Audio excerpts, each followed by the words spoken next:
Hello বন্ধুরা, welcome back to my channel. আজকে আমি তোমাদের সঙ্গে শেয়ার করতে চলেছি কিভাবে দোকানের মতো মিষ্টি দই বানাবো। তো সেটাও আমি দেখাবো তোমাদেরকে দুটো পদ্ধতিতে। তোমরা ভিডিওটা শেষ পর্যন্ত দেখতে থাকো। তো এর জন্য আমি নিয়ে নিয়েছি দুটো গুঁড়ো দুধের প্যাকেট, টক দই আর চিনি। খুব অল্প সময়ের মধ্যে কিন্তু এগুলো বানানো যাবে। তো গুঁড়ো দুধগুলো আমি ঢেলে নিয়েছি আর এদিকে আমি প্যানে বসিয়ে দিচ্ছি 4 কাপ মতো জল। তোমরা চাইলে আরও একটু বেশি জল দিতে পারো।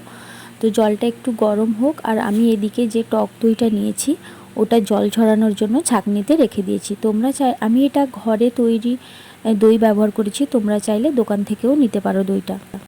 তো ওই ছাঁকনিতে একটু প্রবলেম হচ্ছিল, তাই ছাঁকনিটা আমি চেঞ্জ করে দিলাম, এটাতে ভালো করে জল পড়বে। তো এদিকে জলটাও গরম হয়ে গেছে। এবার গুঁড়ো দুধটা জলের মধ্যে ভালো করে মিশিয়ে নেব। গুঁড়ো দুধটা দিয়ে অনবরত নাড়তে হবে, না হলে কিন্তু দলা পাকিয়ে যাবে, আর দলা পাকিয়ে গেলে খুব একটা ভালো হবে না। তাই ভালো করে মিশিয়ে নিতে হবে। যতক্ষণ না দুধটা ভালো করে মিশছে ততক্ষণ এভাবে নাড়তে হবে, না হলে কিন্তু দইটা খুব একটা ভালো হবে না। তো এরপরে আমি দিয়ে দেবো হাফ কাপের থেকে একটু বেশি চিনি। তো তোমরা স্বাদ মতো চিনিটা ব্যবহার করবে। তারপর আমি এটা নামিয়ে নেব। তো এর মধ্যে আমি একটা এলাচ ফাটিয়ে দিয়েছিলাম, তো ওটা ক্লিক করতে ভুলে গেছি, তোমরা ওটা দিয়ে দিও। তো এরপর আমি ক্যারামেল তৈরি করছি। এর জন্য আমি নিয়েছি 3 চামচ মতো চিনি আর অল্প একটু জল। তো ক্যারামেলটা খুব সাবধানে তৈরি করতে হবে, না হলে কিন্তু ক্যারামেলটা যদি পুড়ে যায় তাহলে কিন্তু দইটা তিতা লাগবে আর খেতেও ভালো লাগবে না। তো দেখো ক্যারামেলটা তৈরি করছি, কিছুক্ষণ পরে ফুটে উঠেছে আর কালারও চেঞ্জ হয়ে গেছে। ক্যারামেলটা এরকম কালার ধারণ করলেই এর মধ্যে আমি যে দুধটা করে রেখেছি সেটা অল্প অল্প করে এর মধ্যে মিশিয়ে নেব আর ভালো করে নাড়াচাড়া করব।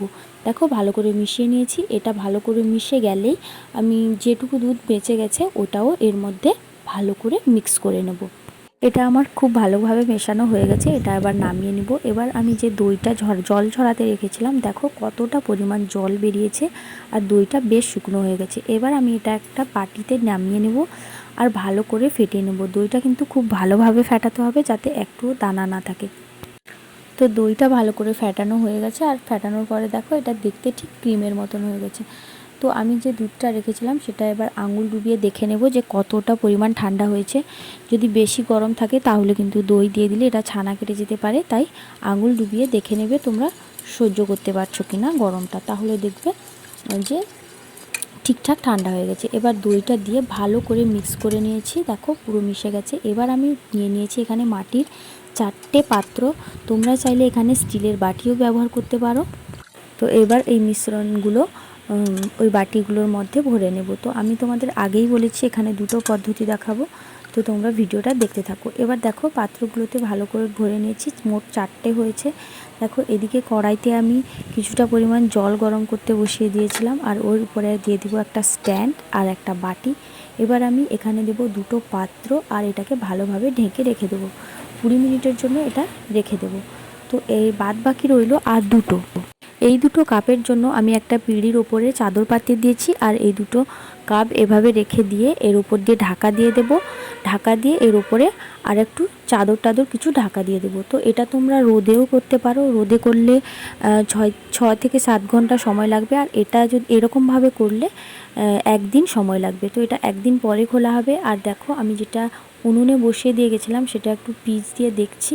তো দেখো পিচের গায়ে একদম পরিষ্কার, তার মানে দইটা হয়ে গেছে। তো এটা বের করে নিয়ে আমি রেখে দেব ফ্রিজে। ঠান্ডা করে নিয়ে অবশ্যই ঠান্ডা করে নেবে, তারপর ফ্রিজে রাখবে।